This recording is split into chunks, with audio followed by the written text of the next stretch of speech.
Bonjour, j'espère que vous allez bien. Bienvenue sur Partage de la parole. Mon nom est Benoît. Dans cette capsule sur le calendrier, on va regarder ensemble le samedi. Dans les autres capsules, on a regardé est-ce que le sabbat a déjà été perdu. On a regardé l'histoire des calendriers. On a regardé le dimanche. On va se pencher sur le samedi. Il est communément admis de nos jours que le sabbat serait le samedi. Pour différentes raisons. Entre autres, les Juifs le gardent encore actuellement aujourd'hui. Et on se dit un jour sur sept, hein, c'est ça que la Genèse nous dit. 6 jours, en plus le septième jour, donc on compte sans arrêt 7 jours. Est-ce que c'est vraiment biblique tout ça? Donc on va le regarder, on va regarder aussi des traces d'historiens, voir qu'est-ce qu'ils nous disent. Donc pour commencer cette capsule, j'aimerais attirer votre attention sur la demi-vérité. La première demi-vérité, c'est que vu que le dimanche est le premier jour de la semaine, le samedi, c'est le septième jour, évidemment. L'autre demi-vérité que je pourrais dire, ce serait que le Christ utilisait un calendrier solaire pour le sabbat, mais il utilisait un calendrier lunaire pour les fêtes. Donc, parce que oui, si on dit que le sabbat revient à tous les 7 jours, sans arrêt, ça veut dire qu'il faut compter le nombre de fois que le soleil se lève et se couche, tout simplement pour savoir quel jour est le septième. Mais si on n'a pas de calendrier, parce que en fait le calendrier qu'on a aujourd'hui n'existait pas dans le temps de Jésus, comment on fait pour savoir quand le soleil se lève? Ah tiens, aujourd'hui c'est la quatrième journée. Je compte à partir de où? Parce que je peux aussi bien dire, bon, à partir d'aujourd'hui, je compte jusqu'à 7. Une autre personne un peu plus loin, 2 jours après, va dire, ah ben moi je compte à partir d'aujourd'hui à partir de 7, jusqu'à 7. Est-ce que c'est cohérent tout ça? C'est pas cohérent tout ça. Notre premier témoin, ça doit être la nature. Parce que c'est ce que Dieu a mis dans le ciel pour nous servir d'horloge. Le calendrier, il est lunisolaire. Il n'est pas seulement solaire et il n'est pas seulement lunaire. Donc, on va regarder principalement l'argument du samedi, parce que toutes ces demi-vérités-là, au final, font une confusion, font un mensonge.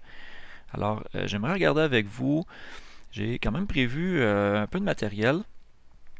Donc, on va regarder ça. Donc, pour commencer, eh bien, c'est un petit résumé, d'accord? Est-ce que samedi, premièrement, samedi, est-ce qu'il est dans la Bible? Allons voir. Si je m'en vais au commandement du sabbat, qui est en Exode 20, 10, 29, 20, 10, ça dit, tu travailleras 6 jours et tu feras toute ton œuvre, mais le septième jour est le repos de l'Éternel ton Dieu. Alors, si je m'en vais voir dans le grec, le septième jour, alors ici c'est le chiffre 7, le septième jour, Yom, c'est le sabbat, c'est Shabbat. Il n'y a pas de lien nécessairement entre samedi et sabbat. Même si l'argument, j'ai déjà vu, on voit que dans toutes les langues, sabbat, c'est attribué à samedi. Ça, tout ce que ça témoigne, c'est que le calendrier grégorien a fait son œuvre partout dans le monde et que le sabbat en est venu à être associé à samedi. Mais c'est tout ce que ça prouve. Et vous allez le voir dans les autres capsules qui vont suivre celle-ci, parce que là, on a un petit peu, on est un peu comme en processus de déconstruction. J'essaie d'enlever des préjugés, des conceptions, pour pouvoir revenir à la base, puis ensuite pouvoir rebâtir avec les Écritures. Donc, je voulais commencer par ça. J'aurais pu adresser beaucoup de choses par rapport au samedi, mais j'ai essayé de me limiter parce que je touchais à trop de points en même temps. Je veux rester assez concis, assez précis pour que vous puissiez me suivre. Donc ici, on voit que le samedi n'est pas associé à sabbat, ni ici, ni dans le Nouveau Testament. Hein, quand on s'en va, on l'a vu dans le sabbat perdu ou encore dans le dimanche, mais dans les textes de la crucifixion, on le voit très bien à la fin du sabbat. Ici, c'est sabbaton, c'est pas samedi. Quand on parle du premier jour de la semaine, on ne parle jamais de dimanche, on parle du premier. On fait l'association que c'est le premier à cause du calendrier actuel. Mais ce calendrier qu'on a actuellement n'était pas en vigueur au moment où ces textes-là ont été écrits. C'est très important de bien comprendre ça. Donc, ensuite de ça, est-ce que le samedi est le septième jour parce que dimanche est le premier? Ben, comme je vous ai dit, non. Tout simplement parce que ça n'existait pas. Ce calendrier-là n'existait pas. C'était le calendrier julien qui existait dans ce temps-là et dont la semaine faisait 8 jours, A, B, C, D, E, F, G, H, dans laquelle il y avait des mois. C'était un calendrier uniquement solaire, le calendrier romain étant aussi lunisolaire avant le julien. C'est Jules César qui, en autour de moins 45, a établi le calendrier julien. Il est resté en effet jusqu'à dans le temps de Christ et un peu après aussi, jusqu'à temps que la semaine soit transformée en semaine de 7 jours, même du côté des Romains. Une espèce d'amalgame entre les dieux planétaires romains et, comme on peut le voir ici, entre les dieux planétaires romains et la semaine biblique de 7 jours. Donc, si on fait cette association-là, que le premier jour c'est dimanche, en partant, on se base sur une mauvaise prémisse, puis ça va affecter toutes les interprétations de notre texte. Puis ça risque de nous causer des problèmes plus tard. Donc, il faut être honnête, il faut regarder ce que le texte nous dit, puis le texte il dit 7e jour, puis il dit premier jour. Donc, il faut être honnête avec ça. Ensuite, c'est impossible que Christ ait utilisé un calendrier romain de 8 jours. On le sait, la Bible elle définit une semaine sur 7 jours. Donc, c'est impossible qu'il ait utilisé le calendrier de l'oppresseur romain. On voit très bien qu'il n'y a eu aucune dispute entre le jour de sabbat, concernant plutôt le jour de sabbat entre les pharisiens puis Jésus. C'était plutôt sur l'observation du sabbat qu'il y a eu des disputes. Donc, si je reprends des écrits, eh bien, ça prouve que, et là je regarde mes notes, je m'excuse,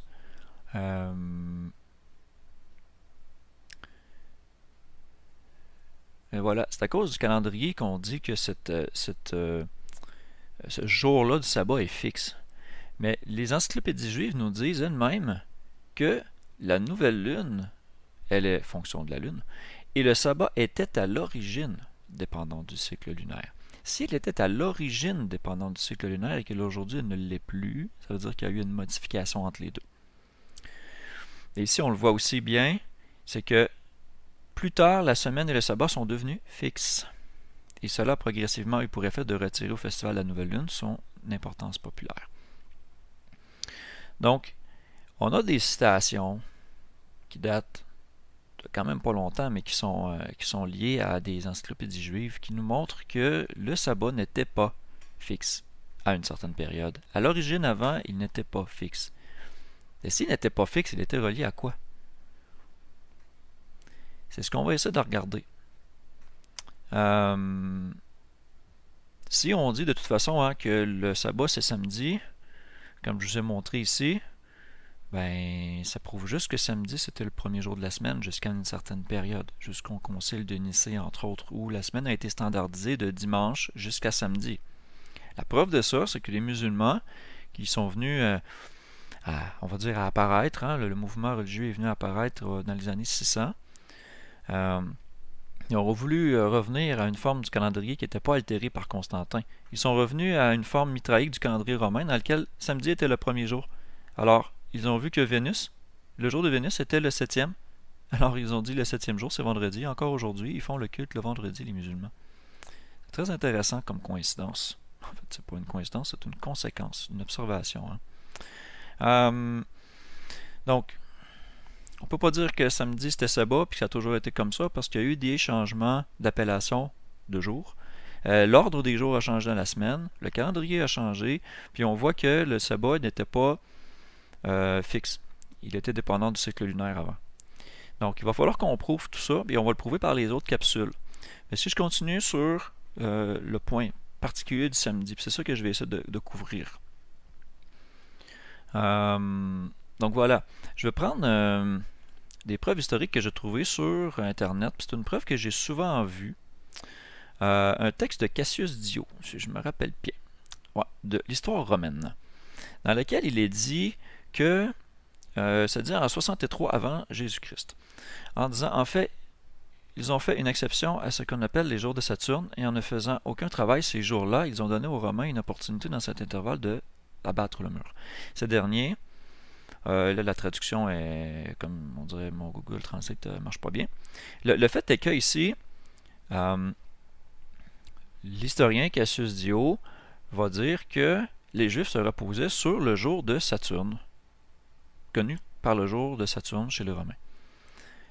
Ici, si je regarde la connaissance du calendrier qu'on avait, le calendrier julien en tant que tel n'était pas encore en effet en 43 avant Christ. Donc, quel calendrier il y avait avant? C'était le calendrier romain. On n'a pas vraiment de trace de s'ils nommaient les jours par des divinités ou des choses comme ça. On ne sait pas si ça avait une semaine de 7 jours, 8 ou autre chose. Quand on voit des preuves comme ça, on en a un autre ici par rapport à le jour de destruction de Jérusalem, dans lequel on équivaut le jour de Saturne au jour du sabbat.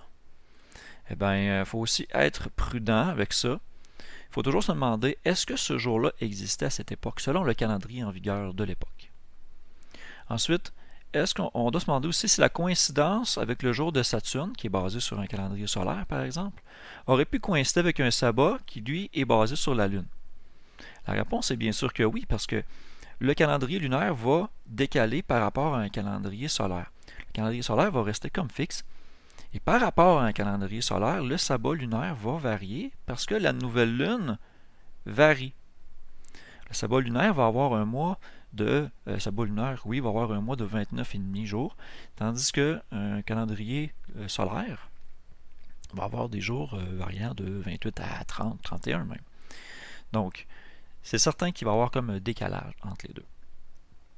Donc, quand on lit ces choses-là, il faut garder ça à l'esprit. Est-ce que c'est possible que ce soit comme une coïncidence? Si on parle d'une journée en particulier, ça se peut très bien.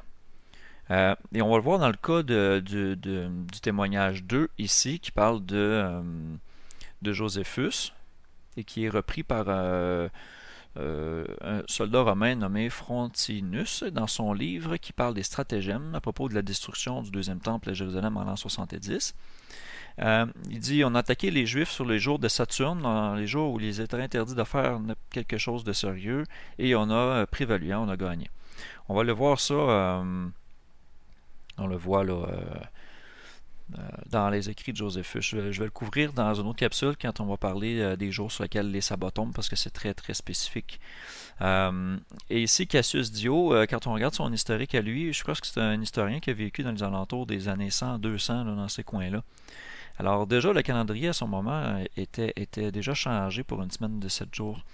Alors, est-ce qu'il aurait pu faire une erreur d'interprétation dans le sens que, comme les historiens de nos jours vont dire, ah oui, mais c'était vendredi, samedi, dimanche, parce que lui, tout ce qu'il a connu, c'est samedi, jour de Saturne, c'était le jour de la semaine. Oui, c'est tout à fait possible. Et ici, la citation ne prend pas ça en considération. Donc, il y a tout un paquet de questions qui, d'après moi, remettent en cause, en crédibilité ça. Sinon, quel groupe de personnes ça visait ici dans le texte en général? On parle ici d'une capture de Jérusalem en 63 avant Christ. Donc, c'est à se poser la question. Est-ce qu'on parle d'une situation historique? C'est tout à vérifier. Okay? Mais je voulais juste vous amener les points d'évaluation par lesquels on doit évaluer des témoins ou des preuves historiques. Et maintenant, face à ces témoins-là, par exemple, qu'on a 2, 3, 4 citations qui pourraient sembler vouloir dire que le samedi a été associé au jour de Saturne, que fait-on des dizaines d'autres textes qui vont dire le contraire? Est-ce que c'est à nous de choisir? Est-ce qu'on doit se ranger du côté de la majorité? Moi, je dis qu'on doit se ranger du côté des Écritures et de la parole de Dieu. Et finalement, même si je vous présente des preuves historiques, vous allez les prendre pour ce qu'elles disent, mais c'est l'Écriture qui va trancher dans les capsules suivantes. Mais je voulais vraiment apporter ce point-là parce que je savais que ça serait des points d'objection qui seraient soulevés par rapport à ça. Donc, je voulais un petit peu les adresser quand même. Donc, alors, est-ce que c'est possible d'avoir un samedi sabbat ancré au soleil, mais des fêtes lunaires, comme on a présentement? Parce que les Juifs vont garder les fêtes selon un calendrier lunaire. Ils vont déterminer la nouvelle lune, puis ils vont compter le nombre de jours à partir de la nouvelle lune pour déterminer les fêtes, comme la Pâque, le 14e jour au soir du premier mois. Mais ils vont garder 7 jours continuellement, puis ils vont dire que ça arrive le samedi. Donc, d'une certaine manière, ils vont se fier au calendrier grégorien pour établir le sabbat, qui est un calendrier solaire. Qu'est-ce que ça a comme conséquence de faire ça? Alors, on va le regarder. Je vais vous amener sur des textes de Flavius Joseph et je vais faire les parallèles avec les Écritures. Okay? Donc, j'essaie un petit peu de suivre mon ordre du jour parce que c'est relativement complexe, puis je voulais vous présenter ça d'une bonne manière. Donc, Flavius Joseph est un historien juif qui a vécu environ de 37 après Jésus-Christ jusqu'à 100. Donc, c'est intéressant parce qu'il a vécu dans une période où on peut voir qu'il y aurait eu une transition et tout ça. Donc, c'est intéressant. Il défait lui-même le calendrier grégorien d'une manière différente que, mettons, Philo va faire ou que l'Écriture va faire. Mais c'est clair que Joséphus soutient néanmoins le calendrier de la création et des sabbats lunaires. Sur lequel les points que je voulais vous amener, c'est ces 3 jours-là. Abib étant le premier mois du calendrier biblique, c'est-à-dire le premier mois qui arrive après l'équinoxe de printemps, c'est-à-dire en mars, avril. Et on compte à partir de la nouvelle lune, donc le 10e jour, le 14e jour et le 16e jour. Dans les Écritures, et là je vais aller voir, je crois bien que j'ai préparé ça.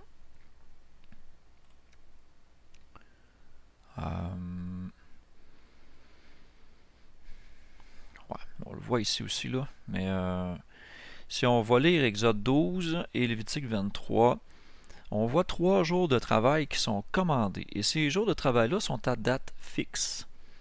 Écoutez, je peux aller les lire. Exode 12, 2, 6. Je ne les avais pas nécessairement notés ici. Ce mois sera pour vous le commencement des mois. Il sera pour vous le premier des mois de l'année. Bon, parle à toute l'assemblée d'Israël et dites qu'au 10e jour de ce mois, ils prennent chacun un agneau ou un chevreau par maison de leur père, un agneau ou un chevreau par maison. Ensuite, ça dit, vous le garderez jusqu'au 14e jour de ce mois, et toute la communauté d'Israël assemblée égorgera entre les 2 soirs, le soir du 14e. Et là, ici, on a des prescriptions pour justement prendre son sang, le mettre sur des poteaux, faire retirer la chair au feu et tout ça. Donc, le 14e jour est une journée de travail commandée.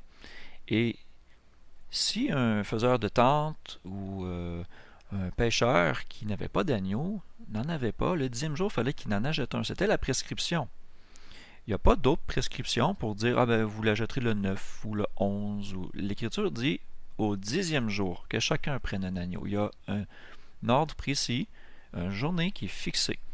Donc, le 10e jour ici est fixé comme étant un jour de travail. Première des choses, on voit ce même phénomène-là en Lévitique 23, quand ça dit, bon, on ne voit pas le 10e jour nécessairement, mais ici on voit le 14e jour. Le premier mois, le 14e jour, entre les 2 soirs, ce sera la Pâque. Donc, encore là, ici, on voit que le 14e, c'est la Pâque. Ça confirme ce qu'on a vu en Exode 12 sur la pratique de la Pâque, c'est-à-dire de faire tout ce qui est décrit en Exode 12. Donc, dans ce temps-là, c'est ce qu'il faisait. C'était comme un ombre du sacrifice de Christ qui allait venir. Le point est que le 10e jour, le 14e sont des jours de travail, spécifiés dans les lois et les commandements de Dieu. Le 16e, c'est similaire. Ici, on voit dans Lévitique, le 15e jour de ce mois, ce sera la fête des pains sans levain, l'Éternel, vous mangerez des pains sans levain pendant 7 jours. Le premier jour, vous aurez une sainte convocation, vous n'offrirez aucune œuvre servile. Donc, le 15e jour du mois, c'est un sabbat. C'est l'équivalent d'un sabbat. Et là, ici, les gens vont dire, oui, mais c'est un sabbat de fête. On va le couvrir dans une autre capsule. Je vais l'expliquer. Vous allez voir que c'est très probant. D'accord? Il y a peut-être des détails qu'on n'avait pas vus au début.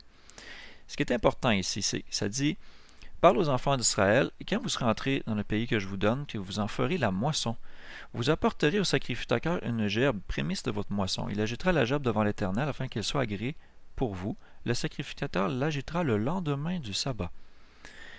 Ici, c'est clairement le 16e jour qu'on parle dans le contexte. Donc, le 10e jour était un jour de travail, le 14e jour était un jour de travail, et le 16e jour était un jour de travail. Et ici, on a un récit de Joséphus qui confirme ça. Et là, ici, je passe un petit peu des textes, j'arrive. C'est Abib 16, justement, que Joseph décrit. Okay, donc, au mois de Xanthicus, que nous appelons Nisan, ou anciennement appelé Abib, c'est le début de l'année. Le 14e jour du mois lunaire, ça c'est clair, quand le soleil est en bélier, nous avons été délivrés de l'esclavage des Égyptiens, la loi ordonna que nous fassions chaque année tuer ce sacrifice que j'avais dit auparavant que nous tuions à notre sortie d'Égypte, et qui s'appelait la Pâque. Et ainsi, nous célébrons cette Pâque en compagnie, laissant rien de ce que nous sacrifions jusqu'au lendemain. La fête des pains sans levain succède à celle de la Pâque, donc on l'a vu, tombe le 15e jour du mois et se poursuit 7 jours où ils se nourrissent de pain sans levain. Le deuxième jour des pains sans levain, qui est le 16e jour du mois, ici c'est précisé, vous voyez, ils prennent pour la première fois des fruits de la terre, car avant ce jour-là, ils ne les touchent pas. Ils prennent une poignée d'épis, les sèchent, les battent, bon, il dit c'est tout petit, et purgent l'orge du son. Ils en apportent un 10e à l'autel, à Elohim, qui veut dire Dieu, et jetant une poignée sur le feu, ils font lever le reste pour l'usage du sacrificateur. Et après cela, c'est là qu'ils peuvent récolter publiquement ou en privé leur récolte. Ici, ça vient du livre Les Antiquités des Juifs, livre 3, chapitre 10, section 5. Donc, on peut voir qu'ici, le 16 d'Abib, ou de Nissan, ou de Xanthicus, était un jour commandé de travail. Et il le spécifie très bien, c'est le 16e jour du premier mois. Donc, là où ce que je veux vous amener, c'est que dans un sabbat solaire qui revient à tous les 7 jours, et dans des fêtes lunaires qui sont ancrées aux nouvelles lunes, il va se trouver à avoir un décalage. Et je vais vous montrer, je vais regarder, voyons, image, calendrier lunaire, je vais aller voir ça. Donc, calendrier, je vais regarder mes images. Ok. La meilleure façon de vous le faire comprendre, c'est ça ici. Je vais fermer un petit peu de fenêtre. Ok. Je vais grossir un peu. Donc ici, regardez, ça c'est calendrier 2020. Grégorien, bien sûr. Ici, on a les mois. Janvier, février, mars, avril, mai, décembre. Et on a les jours du mois. Jusqu'à 30, 31. Et là, quand les mois sont plus courts, on met pas la lune. Regardez ici comment le cycle lunaire glisse au travers de l'année. La nouvelle lune va décaler d'une journée ou deux approximativement par mois. Parce que le cycle lunaire est un peu plus court que le mois grégorien, le mois solaire. Ce qui fait que, inévitablement, ces journées-là, le 10, le 14, le 16, vont glisser. Ils vont se retrouver dans des problématiques, dans des impossibilités des Écritures. Et c'est là que je veux être très clair. Je vous l'ai dit, un peu ce qui est décrit ici, okay, je vous l'ai dit, le jour 14e jour d'Abib est toujours le jour de préparation du premier jour des pains sans levain. On le voit dans tous ces passages-là, okay, que je vous invite à faire pause et à les lire. Je ne les lirai pas avec vous, je vais prendre trop de temps. Le fait est que le samedi solaire peut arriver un 14 d'Abib de temps en temps. Le fait est que le 10, le 14 et le 16 sont sans exception des jours de travail commandés. L'orge pouvait être récoltée le 16 après que la gerbe agitée ait été offerte. Comme on l'a vu, pouvons-nous récolter nos champs le jour de sabbat? Mais non. S'il y a un cycle continu de 7 jours, et il n'y en a pas, mais toutes les années, le 10, le 14 ou le 16 tomberont aussi un samedi. En effet, si c'est vrai que le sabbat revient dans un cycle continu de 7 jours, le 10, le 14 ou le 16 d'Abib tomberont tous les 2 ou 3 années un samedi. Les preuves, si on regarde, et je vous invite à consulter un calendrier juif et de prendre vraiment le bon jour de nouvelle lune, parce que le calendrier juif d'aujourd'hui a des règles de report. Donc si vous vous fiez à ça, ils ont des règles, sachant que ce que je vous dis ici est problématique, et ils adaptent leur compte de nouvelle lune pour pas que ça soit problématique. On va en parler un peu plus tard. Ça, c'est des conséquences justement d'avoir fixé le sabbat, et c'est ce que Hillel 2 a dû faire pour pallier à ces problématiques-là. Il a fait des règles de report. La preuve, c'est que Abib 10 est tombé un samedi en 2003, Abib 14 est tombé un samedi en 2004, 2008, 2011, et Abib 16 est tombé un samedi en 2002, 2006, 2009. Si le sabbat est effectivement un samedi, Alors, cette façon de calculer le temps-là me force à travailler un jour où Dieu commande de faire un travail. Vous voyez la contradiction? Ça ne fonctionne pas. Donc, on a vu les textes de Lévitique 23. Là, en fait, c'est ce que je voulais vous amener, c'est justement cette image-là ici que j'avais grossi un peu. Prenons l'exemple où la Pâque, le 14e jour du mois, arrive un mercredi. C'est ce qui fait que le 10 arrive un samedi. On voit très bien ici qu'il y a un conflit. Le 10, on est supposé pouvoir se procurer un agneau, faire commerce. Mais le sabbat, le commerce est interdit. Alors qu'est-ce qu'on fait? Est-ce qu'il y a une prescription dans la Bible qui dit si ce 10e jour de ce mois tombe un sabbat, vous pourrez acheter l'agneau le jour d'avant ou le jour d'après? Non. Non. Il n'y a pas du tout ce texte-là nulle part. On peut peut-être, et je dis bien peut-être parce que je ne le sais pas, on peut peut-être le voir dans les traditions des Juifs, dans leurs règles de report ou dans le Talmud, qui sont les traditions des rabbins, depuis qu'ils ont fixé le jour. Et le fait que le 14 aussi est une journée de travail commandé, si le 14 tombe un samedi, par ce même le cycle lunaire qui peut décaler avec le grégorien, on a aussi un problème. La Pâque devenant un sabbat, j'ai jamais vu ça dans la Bible, nulle part. J'ai jamais vu une journée de Pâques être aussi un sabbat, jamais. Le 15, qui est le premier jour des pains sans levain, et le 16. Le 16 qui est une journée de travail commandé, de battre l'orge et de tout ça, d'aller présenter une offrande au temple. Si le 16 tombe un samedi, qu'est-ce qu'on fait? On reporte ça d'une journée, on fait une journée avant? Non, une journée avant, c'est la sainte convocation, c'est un sabbat. Vous voyez les problématiques que ça cause. Et là, je vais pousser un petit peu plus loin la réflexion. Suivez-moi bien. Si le 10 ne peut pas tomber un samedi, et que les sabbats sont espacés de 7 jours, alors ni le 3, ni le 17, ni le 24 ne peuvent être des sabbats. Si le 14 ne peut pas tomber un samedi, parce que le fait que la Pâque et le sabbat, c'est comme incompatible selon les Écritures, ça fait que ni le 7, ni le 21, ni le 28 ne peuvent être des sabbats. Et vous voyez où ce que je veux aller? Si le 16 aussi est une journée de travail commandé, c'est une journée qui ne peut jamais tomber un sabbat, ça veut dire que tous les autres jours espacés de 7 jours ne peuvent pas être des sabbats non plus. Le 9, le 2, le 23, le 30. Ça fait beaucoup de jours sur lesquels le sabbat ne peut pas tomber. Et vu que le calendrier grégorien et la lune ne sont pas en accord, qu'ils glissent, ça finit toujours par arriver. Vous n'aurez jamais de conformité aux Écritures avec cette façon de calculer-là.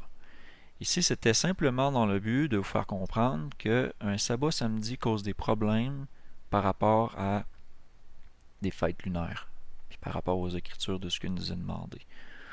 Un autre exemple, si un samedi tombe une nouvelle lune, je sais que ça existe, mais est-ce que ça existe dans les Écritures? Est-ce que vous avez déjà lu ça quelque part? Si une nouvelle lune tombe un samedi, sans tenir compte là, du 10, du 14, du 15, tout ça, est-ce que c'est possible ça? On ne voit pas ça nulle part dans les Écritures, nulle part. Si Pâques arrive un samedi, hein, on en a parlé, y avait-il d'autres choses que je oubliais de vous montrer? Ben oui.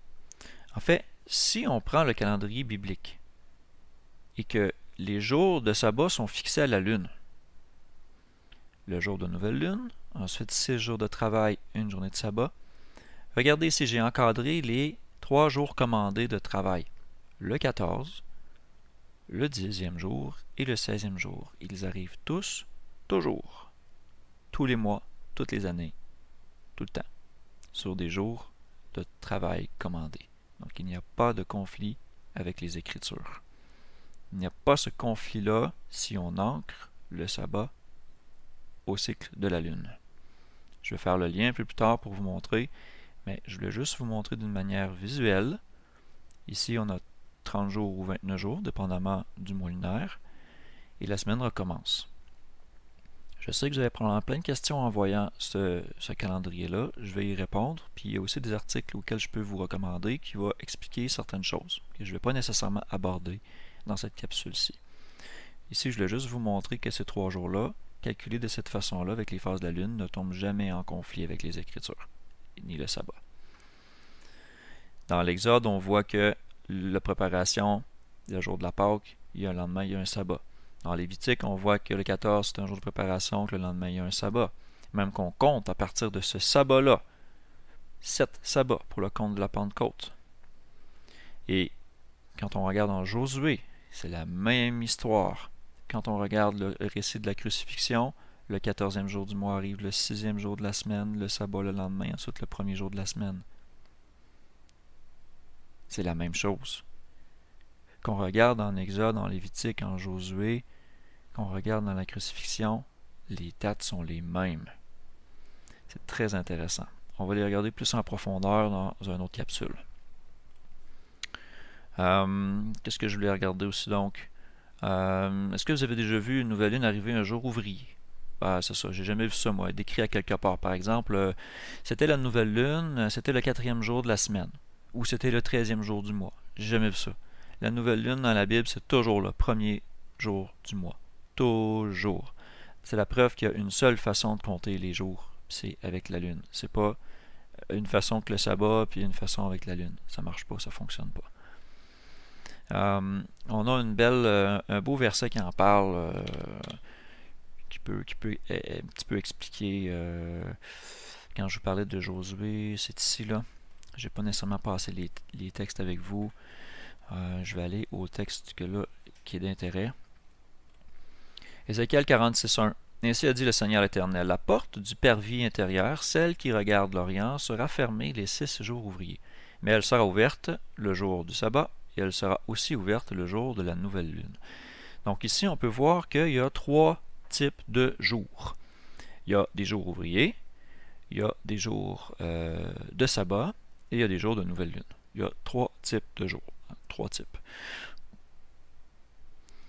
Le conflit ici, c'est justement, si je dis la nouvelle lune peut arriver un jour de semaine. Si on détermine le sabbat comme étant samedi, et que la nouvelle lune, elle dépend de la lune, et que la lune glisse sur le calendrier grégorien, alors à ce moment-là, on peut arriver qu'une nouvelle lune tombe un mardi, par exemple. À ce moment-là, est-ce que le temple est ouvert ou fermé? Le texte ici dit la porte est fermée les 6 jours ouvriers. Les 6. Mais elle sera ouverte le jour du sabbat. Elle sera aussi ouverte le jour de la nouvelle lune. Ici, on peut comprendre de 2 manières. On peut comprendre 6 jours ouvriers, c'est fermé, mais si la nouvelle lune tombe un jour ouvrier, on l'ouvre. On peut comprendre ça comme ça. Je veux que vous prêtez attention aussi à la formulation. C'est pas autant le mais qui fait toute la différence. C'est la structure des jours qui fait toute la différence. Si une nouvelle lune tombe un jour ouvrier, ici le texte dit qu'il faut que le jour ouvrier, la porte soit fermée. Mais c'est une nouvelle lune, le texte dit qu'il faut que la porte soit ouverte. Voyez-vous la contradiction? Mais quand on fait les jours selon un calendrier lunaire et que les sabbats sont ancrés à la lune, il n'y en a pas de confusion. Le jour de nouvelle lune, la porte est ouverte. Les jours ouvriers, la porte est fermée. Et le jour de sabbat, la porte est ouverte. Il n'y a pas de conflit avec les Écritures. On n'a pas besoin de faire des pirouettes pour essayer de justifier cette phrase-là ici. On n'a pas besoin. C'est super clair. Il y a beaucoup d'associations, des nouvelles lunes et des sabbats ensemble, partout dans du texte, partout dans la Bible, dans Chroniques, pour les sacrifices et tout ça. On associe très souvent la nouvelle lune au sabbat. Et ça, c'est un indice que Dieu nous a laissé dans les Écritures pour nous prouver qu'il y a quelque chose qui cloche dans notre façon de calculer le sabbat. Donc, je vous ai montré Ézéchiel. Une autre chose.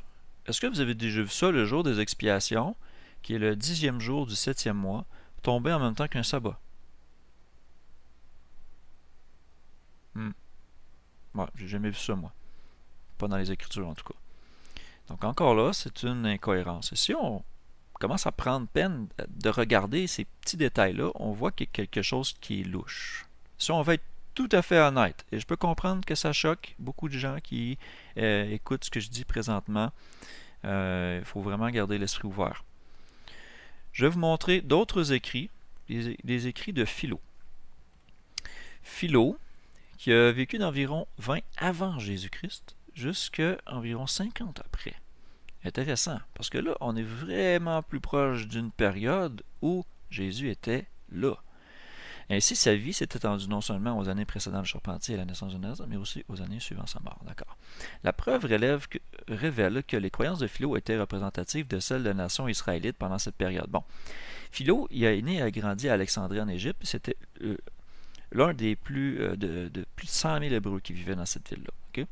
Lorsque le préfet romain Flaccus a lancé un massacre d'Israélites en l'an 39, Philo a été choisi pour diriger la délégation hébraïque qui s'est rendue à Rome pour plaider leur cause devant l'empereur Gaius Caligula. Donc, on doit faire une pause ici puis réfléchir à l'importance du choix de Philo d'Alexandrie parmi ses pairs pour une tâche aussi importante. Okay?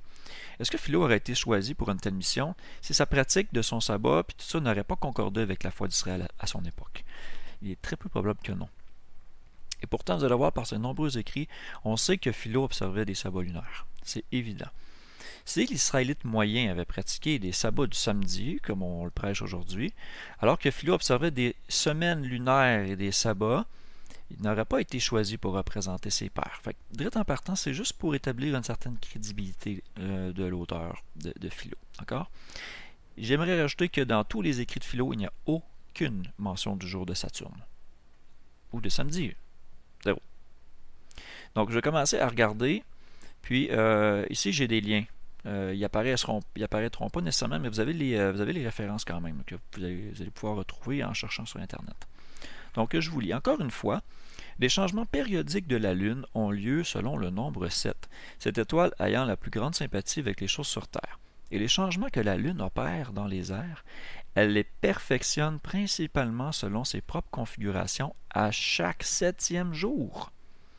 En tout cas, toutes les choses mortelles, comme je l'ai déjà dit, tirant leur nature plus divine du ciel, sont déplacées d'une manière qui tend à leur conservation conformément à ce nombre 7. Donc ici, on fait une interprétation allégorique, bien sûr. Il va comparer vraiment toutes sortes d'autres choses quand on regarde l'ensemble du texte. Ce qui est très intéressant ici, c'est qu'il dit que la Lune perfectionne principalement ses configurations à chaque 7e jour. Ici, on fait une claire allusion au 7e jour. D'accord? On continue. Mais au 7e jour de la semaine, ici on fait une allusion à la structure de la semaine qui fait partie d'un mois, il a assigné les plus grandes fêtes, celles de la plus longue durée, aux périodes de l'équinoxe printanière et automnale de chaque année. La nomination de 2 fêtes pour ces 2 époques, chacune d'une durée de 7 jours. Ce qui est intéressant ici, c'est qu'il fait allusion aux 2 grandes fêtes. Une au 1er mois, la fête des pains sans levain qui dure 7 jours, et une au 7e mois, qui est la fête des tabernacles qui dure 7 jours. Et il dit aussi, il a assigné au 7e jour de la semaine les plus grandes fêtes. Et si on regarde sur un calendrier lunisolaire, comment les jours tombent en fonction des fêtes? Vous allez voir que le sabbat, le 15, coïncide avec le début de la fête des pains sans levain. Et vous allez voir que le sabbat du 15 du 7e mois coïncide avec le début de la fête des tabernacles pour une période de 7 jours. Intéressant. OK. On continue. Il y a un principe de raison par lequel la Lune croît et décroît à intervalles égaux. Le saviez-vous? L'espace de temps entre chaque phase de la Lune est 7 jours. Et vous pouvez le vérifier avec n'importe quelle application lunaire. À la fois à mesure qu'elle augmente et diminue dans l'illumination. Les 7 agneaux, parce qu'il reçoit, ici on parlait de sacrifice, puis il faisait des comparaisons avec des choses qu'on retrouve dans la nature. Donc les 7 agneaux, parce qu'il reçoit des formes parfaites par période de 7 jours. La demi-lune dans la première période de 7 jours après sa conjonction avec le soleil. La pleine lune dans le second. Et quand il fait à nouveau son retour, le premier est en demi-lune, c'est le dernier quartier, puis il cesse à sa conjonction avec le soleil. Donc ici, clairement, on fait une association entre les périodes de 7 jours et les phases lunaires. On continue. Car il est dit dans l'Écriture, le 10e jour de ce mois, qu'à chacun d'eux prenne une brebis selon sa maison, hein, on en a parlé tantôt, afin qu'à partir du 10e, il puisse être consacré au 10e, c'est-à-dire à Elohim, les sacrifices qui ont été conservés dans l'âme, qui est illuminé en 2 parties sur les 3, jusqu'à ce qu'elles soient entièrement changées dans chaque partie. Ici, il fait une comparaison entre une personne qui est illuminée par rapport à la lune qui est illuminée. Et on dit ici, et devient un éclat céleste comme une pleine lune, à la hauteur de son augmentation, à la fin de la 2e semaine. Le psaume 81, versets 3 à 6, il parle aussi du jour de la fête. Il parle du jour de la pleine lune. C'est la 2e semaine de chaque mois, c'est un sabbat de pleine lune. Ça arrive toujours une pleine lune. Donc ici, il compare vraiment la pleine lune à la fin de la 2e semaine. Ce qui veut dire que la lune et la lune et la semaine sont liées. Ils ne sont pas séparés. Ce n'est pas 2 contextes. On ne peut pas dire, OK, oui, mais c'est une semaine lunaire, tandis que le sabbat, c'est une semaine solaire. Il y a un calendrier. Ce n'est pas un calendrier solaire pour déterminer le sabbat, puis un calendrier lunaire pour faire les fêtes. Ici, on fait clairement le lien entre les phases de la lune et la structure d'un mois, c'est-à-dire les semaines. Et les semaines, bien, on sait que c'est 7 jours. Donc, c'est intéressant. Hein? Ici, comme je disais, hein, les gens aimeraient que nous croyions que les mois étaient à l'origine par la lune, mais que les semaines ne l'étaient pas. Philo faisait une simple observation de la façon dont une personne peut être illuminée spirituellement à un plein éclat, tout comme une pleine lune à la hauteur de son augmentation à la fin de la 2e semaine. Et là où je pose la question aussi, cher ami, y a-t-il un sabbat à la fin de la 2e semaine dans votre compréhension? Par rapport à la lune. À la pleine lune, est-ce qu'il y a toujours un sabbat dans votre calendrier? C'est ça la question. Okay. Donc, c'est des citations que je voulais regarder avec vous. Vous pourrez les retrouver dans ces endroits-là et je vais fournir le lien dans la description du vidéo pour que vous puissiez retrouver ces références-là sans avoir trop à les chercher. D'accord. Qu'est-ce que je voulais vous présenter d'autre? Oui, bien sûr. Clément d'Alexandrie dit un peu la même chose. Et là, regardez ici. Dans les écritures des premiers chrétiens, en fait. Il dit, dans les périodes de 7 jours, la lune subit ses changements. Dans la première semaine, elle devient demi-lune. Dans la seconde, pleine lune. Et dans la 3e, dans son déclin, de nouveau en demi-lune. Et dans la 4e, elle disparaît. De plus, comme le mathématicien Celsius le précise, elle comporte cette phase. Bon. Ensuite, on parle un petit peu de concepts peut-être gnostiques ou ésotériques. Mais ce qui est intéressant ici, regardez sous quelle rubrique ce texte-là se retrouve. Je vous ramène un peu plus haut. Le 4e commandement. Le 4e mot est ce qui laisse entendre que le monde a été créé par Dieu et qu'il nous a donné le 7e jour comme un repos à cause du trouble qu'il y a dans la vie. Dieu est incapable de lassitude, de souffrance et de besoin, mais nous qui portons la chair avons besoin de repos. Et là, ici, il fait la comparaison avec les périodes de 7 jours et les phases de la Lune. C'est dur de ne pas regarder, de dire autrement. Okay. Sinon, effectivement, dans les temps bibliques, il y a un temps où Israël suivait le samedi comme sabbat, faisait le culte du samedi ou de Saturne. On le voit dans des textes de la Bible que je vais vous montrer. On les voit en Amos 8.5. Amos 8.5, c'est pas celui que je voulais dire. Ça, c'était juste pour montrer que, en effet, souvent, on associe la nouvelle lune et le sabbat. Il y a beaucoup de textes qui associent la nouvelle lune et le sabbat. Alors, on peut en voir plusieurs. Ésaïe 66.23, 2 Rois 4.23, Ézéchiel 46.1, les chroniques, 1 Chronique, 2 Chroniques. On voit beaucoup ça. Offrir continuellement devant la face éternelle tous les holocaustes à l'Éternel, au sabbat, nouvelle lune, aux fêtes.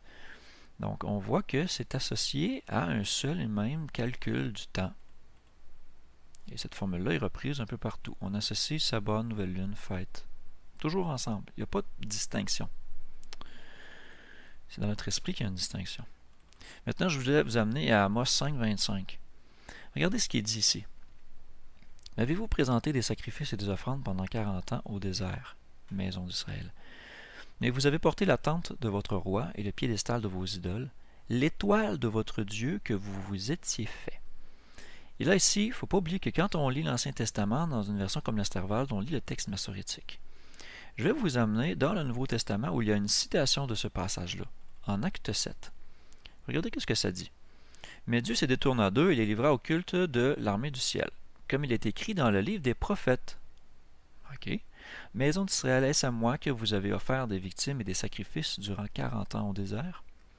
Vous avez porté le tabernacle de Moloch et l'astre de votre Dieu, ici on précise, Remphan, des figures que vous avez faites pour les adorer. C'est pourquoi je vous transporterai au-delà de Babylone. Étrange qu'ici, dans la citation d'Amos, on ne retrouve pas cette correspondance-là. Et pourtant, quand on s'en va dans la Septante, on voit que la citation le dit. Regardez ici. Et vous avez pris la tente de Molech ou Moloch, et l'étoile de votre Dieu, Raiphan, et les idoles que vous vous êtes faites pour vous-même. Je vais vous amener dans un site qui parle justement de cette définition-là de Remphan. Merci pour le cadeau, j'en veux pas. Ici, en acte 7.43, Remphan, ou dans Amos 5.26, l'hébreu, qui est rendu la fois Kiun, est rendu par la Septante, LXX, Rephan. Et ce nom est adopté par Luc dans son récit des actes qu'on a vu en acte 7. Ces noms représentent le dieu étoile Saturne, ou Moloch. Dans une petite question posée sur Korah, quelle est l'étoile de Remphan mentionnée dans la Bible? Il y a une réponse plutôt intéressante. L'étoile a été mentionnée et condamnée par le Dieu d'Israël dans Amos, et elle est appelée l'étoile de votre Dieu Moloch, ou autrement appelée Kiun. Tous ces noms font référence à Saturne. Et l'hexagramme qui a été apporté au peuple juif par Salomon lorsqu'il s'est tourné vers la sorcellerie et l'idolâtrie après son mariage avec la fille de Pharaon, le sceau de Salomon, est utilisé dans la magie et les sorcelleries égyptiennes. David n'avait absolument rien à voir avec l'hexagramme et cette étoile ne représentait certainement en aucun cas le peuple de Dieu. Salomon s'est livré au culte satanique et a construit des autels à Astoret et à Moloch et Saturne. Okay, les preuves sont assez flagrantes que le culte à Saturne existait dans les temps de la Bible. D'accord? Talisman de Saturne.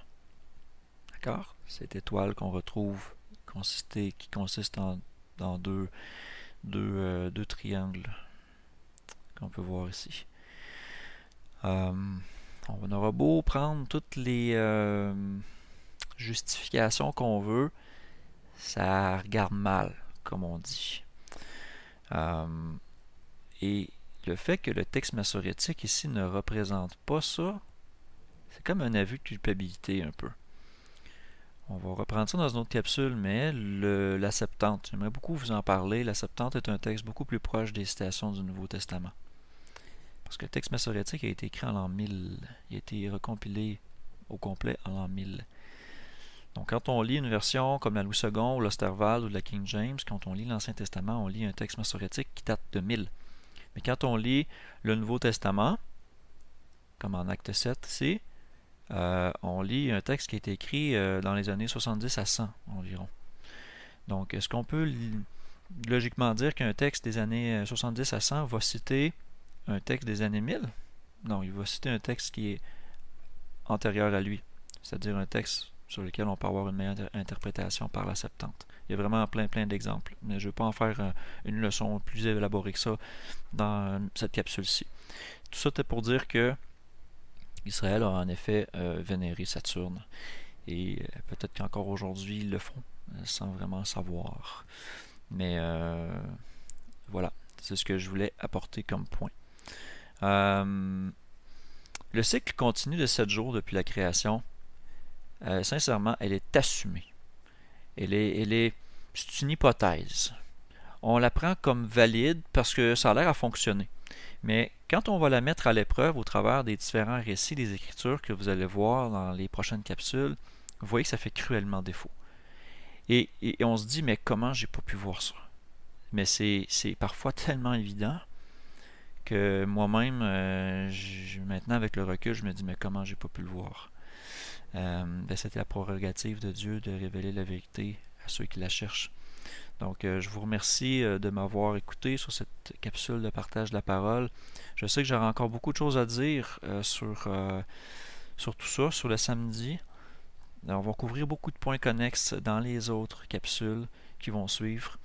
Mais je tenais à faire cette capsule-là particulièrement sur le samedi et sur les incohérences parce que je trouvais que c'était important de mettre ça clair. Avant de finir, c'est vrai, il y a un petit quelque chose que je voulais vous montrer. Ça, regardez, ça c'est le calendrier 2020 pour ce qui est de la Lune, superposé au calendrier grégorien. C'est ça qui est très intéressant.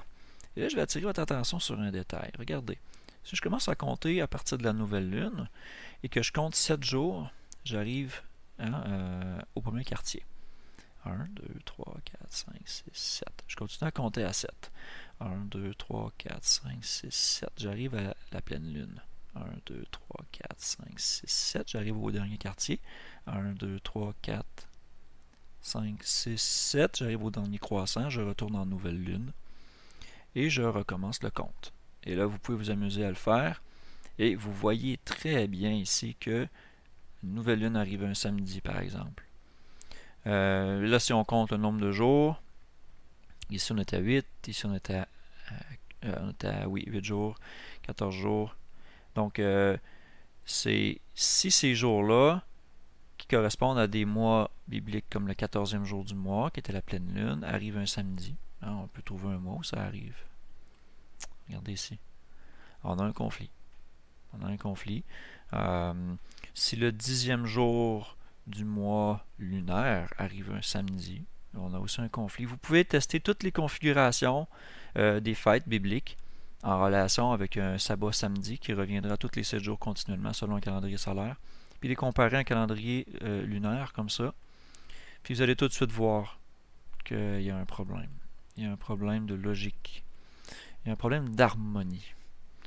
Et Dieu n'est pas l'auteur de la confusion, c'est l'homme qui est l'auteur de la confusion. Donc, dans la prochaine capsule, je vais repartir à la base, c'est-à-dire si on ne peut pas se fier que le sabbat n'a jamais été perdu, si on ne peut pas se fier que dimanche est le premier jour de la semaine, si on ne peut pas se fier que samedi c'est vraiment le sabbat, alors à quoi on se fie? Donc, je vais partir avec cette prémisse-là dans la prochaine capsule dans laquelle je vais adresser les temps prescrits. Puis on va regarder qu'est-ce que la Bible en dit. On va regarder les versets bibliques qui en parlent. Puis on va continuer à explorer ce thème-là dans le sujet du calendrier. Merci beaucoup de votre attention. Que Dieu vous bénisse. Merci de m'avoir écouté. À la prochaine.